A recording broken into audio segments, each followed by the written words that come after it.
Antibody testing is one of the two types of tests we do. The other one, the PCR test, the real-time PCR test, which is sometimes called the antigen test, that's a test to see if you have the virus now. It tends only to be effective during a short period when you are infectious. So if you think you had it a few weeks ago, that's not going to help. It means that if you've got an antibody positive, you might have been infected at any time in the past. But if you're PCR positive, it means you're likely to be infectious now, and that's when you need to be isolating.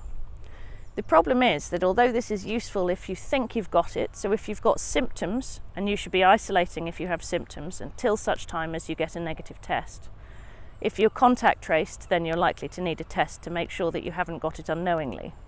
But the prevalence in the country at the moment is so low, could be as low as 66 new cases per million. That's less than 200 cases a day, compared to a peak of 4,000 or 5,000 cases a day, which was vast.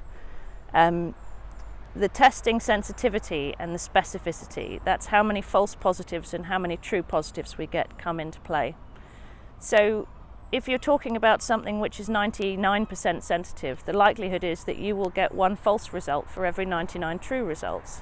Now that's great if you're expecting to find 50 positives and 50 negatives, but if you've only got 1 in 10,000 or even 1 in 50,000 people who've actually got it, testing asymptomatically is going to lead you to get far more positive results which are actually false positives. And that can lead to people being told to stay at home unnecessarily, it can lead to fear, and it can lead to an unnecessary amount of contact tracing, when really we should be able to find out where the virus has come from and lock it down before it starts to outbreak into the community.